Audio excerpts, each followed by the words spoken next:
Madam President, due to road conditions, weather, I got some calls this morning, some council ain't gonna make it, we do not have a quorum, would like to have roll call. Roll call vote. Okay, roll call. Lane Spotted Elk. Here. Deborah Charette. Here. Norma Gorno. Eva Foote. Here. Philip Beckman. Tina Weatherelt. Here. Melissa Fisher. Cheyenne Spotted Elk. Here. Gwen Talawama.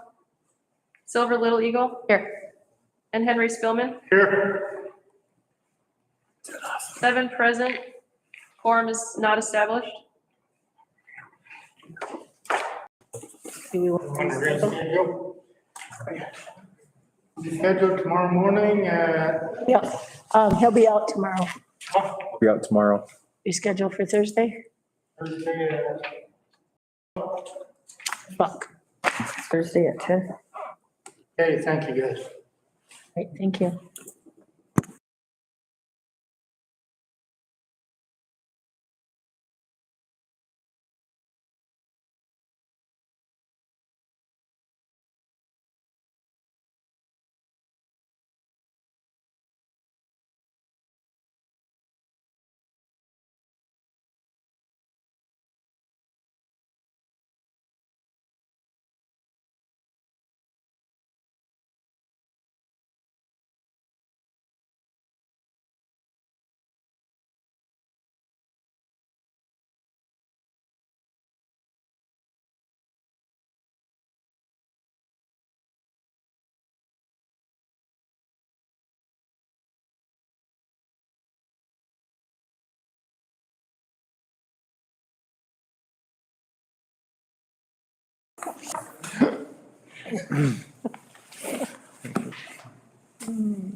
Good morning, everyone. Morning. All of you on Morning. today.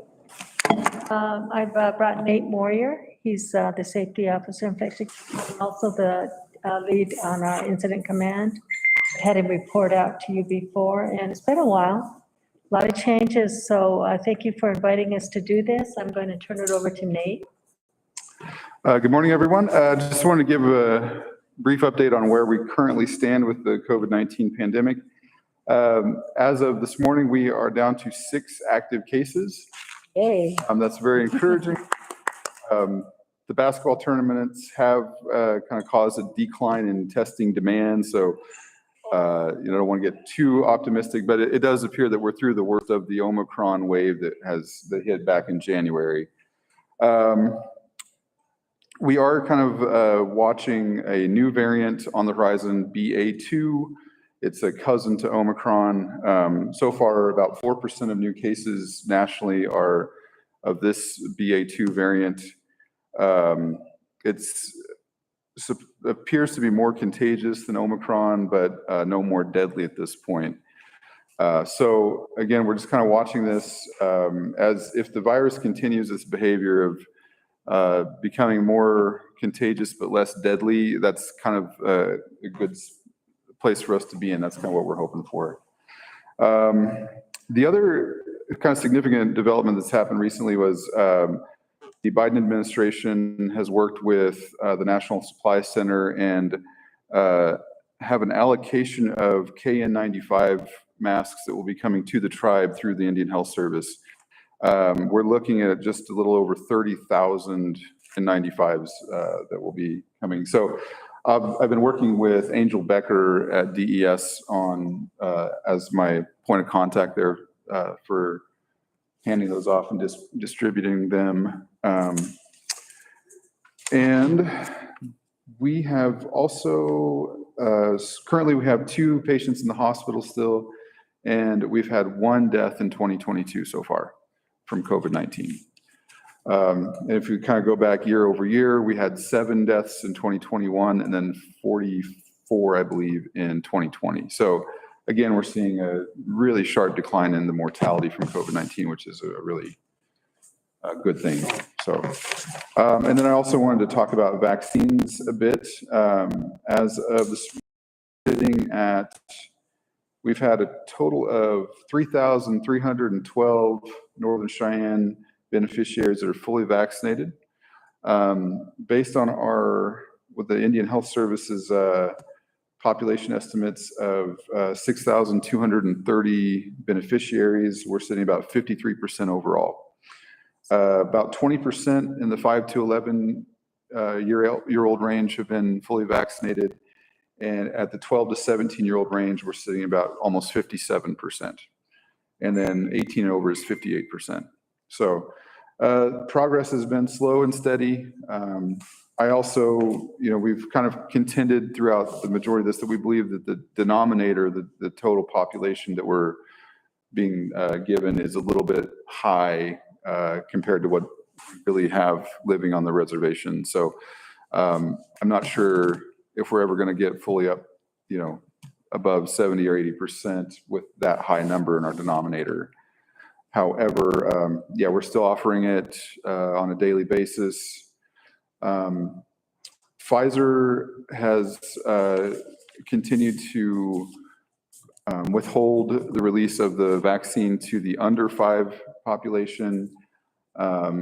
It's been, I think it was approved at the FDA level and the CDC level. However, the company itself decided to pump the brakes on that a bit, as there appear to be some risks that may outweigh the benefits at this time. So we're continuing to monitor that situation, and we'll be prepared to administer it when it's available. But so far, we haven't started with that. So that's kind of the brief overview. And if there's any questions, I'm happy to devote some time, if you have it, to answer the best that I can. Are we gonna have to take another booster? Did they say yet? No.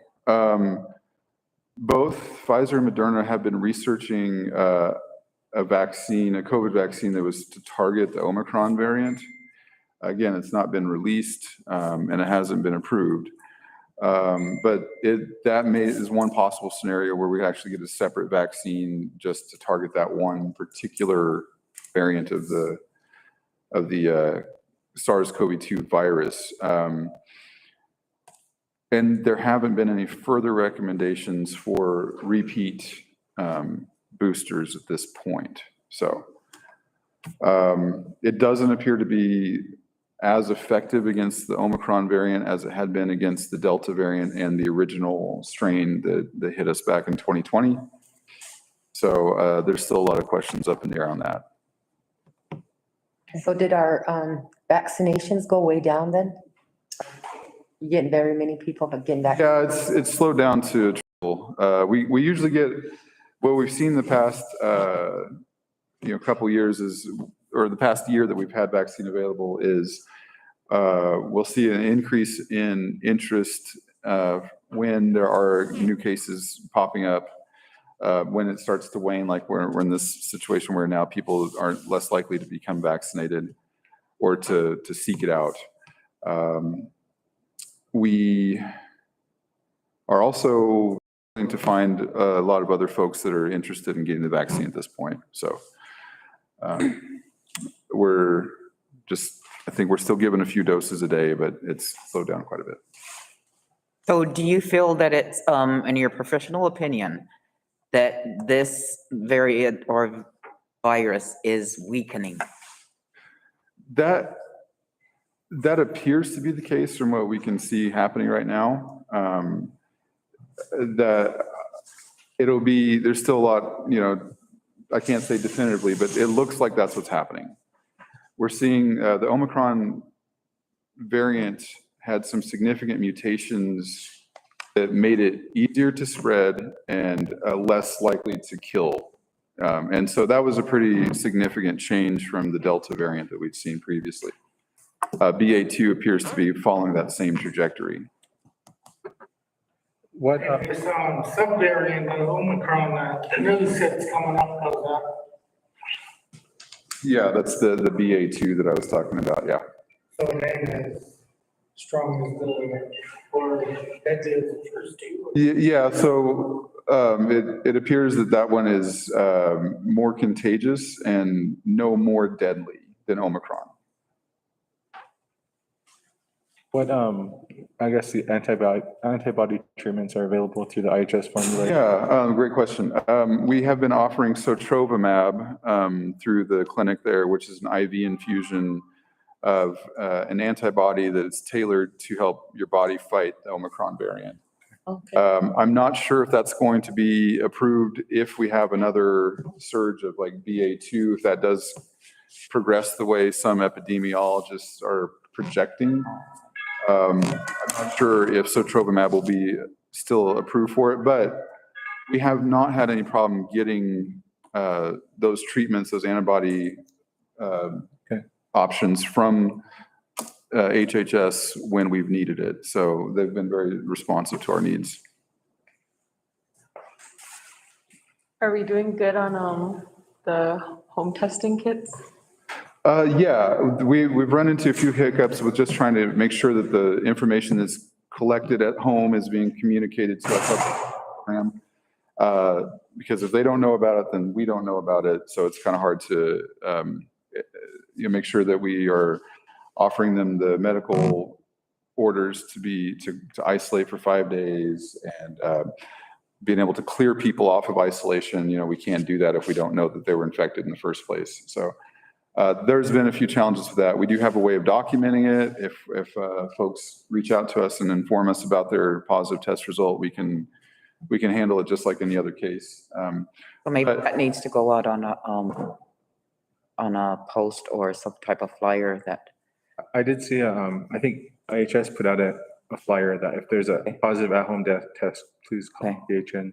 I'll share it, yeah. Yeah, any help with the kind of spreading that word will help us and the community quite a bit. So, but other than that, they seem to be widely available and working okay. Yeah. Good. Are the PHNs, are they still working 7 days a week? It kind of depends on the caseloads, but yes, they were working this past weekend. Weekend, because we have been in one of those high surges. So during this Omicron surge, they had been going 7 days a week. Okay. I suspect that as cases trail off, they'll be going back to Monday through Friday schedule. Okay.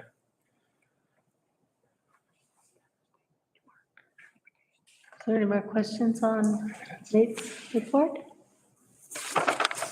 Okay, I do have just a few other things to share with you.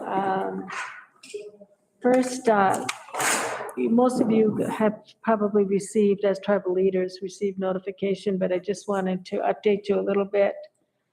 In response to the telework situation that the IHS has been under, as well as the whole government, since the beginning of the pandemic, the return or the reentry plan has been in 3 phases.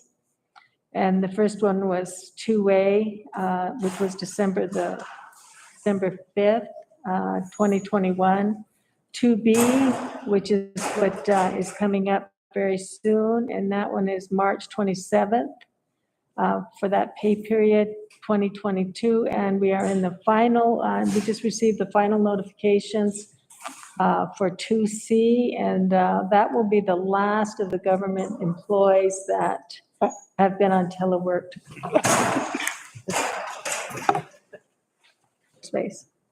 April 10th to the 23rd for that phase of 2022. Bargaining unit members have been notified. They are still, and I'm referring to the union representation. They have negotiated all of the details on that. And so I received a signed copy of that this morning. So the bargaining unit is still, has come to an agreement with the government on that return to work as well. But as you all know, that the facilities itself, probably 95% of the staff remained on site working. Those that were able to do their duties from home on the computer, most of those being from here, were the medical records staff as well as the business office staff. But several of those have already opted to come back, at least part-time, because it's pretty difficult to do 100% of your duties at home. So that's where we're at with that. We do have, most of you are, I'm sure, aware that we have assigned a continuing resolution effective through to March 11th of this year. I wanted to give you a little bit of updates. I know a lot of you have probably already heard some changes, significant changes that are coming up the facility. My position is the Health Systems Administrator position.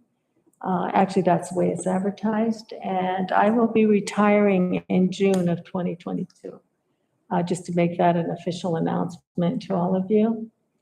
And then the deputy CEO, Crystal Cauliflower, she has submitted a resignation, and her last day will be March 1st. That'll be her last day here. She's returned back from Fort Peck. She was detailed to Fort Peck for, I don't know, it's been a month or 6 weeks maybe, as the acting CEO at Fort Peck. But she's back on site today, and she will be here the rest of the week. And next week, she'll only be here for a day. And then she will be moving on into another position. We definitely want to wish her well and thank her for all of the contributions she made to the service unit. That position itself has not yet been posted, but it will. I'm hoping that that's going to be posted within the next week or two. I wanted to also, we've got a financial management analyst position that we've been, for whatever reason, having a hard time getting that announced. But I think that's going to also come out pretty soon as well. And those are the 3 high-level administrative type positions that are going to be open for, for some new people to come on board. And so if you have friends, you have contacts, please share that information. And I think that I actually feel very confident that the facility is in good hands and will continue to be in good hands. We have very strong leadership, very dedicated staff at our facility, and I'm very proud of them. But I'm also, I have a lot of confidence in them that our mission and the direction that we have gone over the past several years has been very helpful and beneficial to our community. And I hope that you will continue to support them and help guide them. So I just want to say thank you for that. And if there's any questions, I'm open to any questions. Thank you. Okay, thank you. Yes, thank you for your service. Thank you. What was the date that you were retiring? Well, I don't have the day, I've got the month. I've still got to get in contact with HR, but I've already sent notification that it will be in June to the HR, and that's why it came out. Okay. It came out before I even got to make an announcement to myself. So I hurriedly had to do that, and I thought I should probably do that here as well. Okay, thank you. Thank you.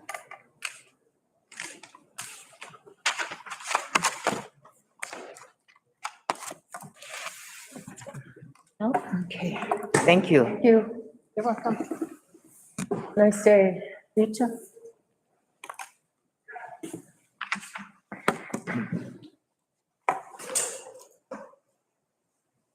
Gonna shut that off. Shut that off. Want you to have a quorum. You hear me? Lane, you wanna shut that off? Hey, let me shut that off.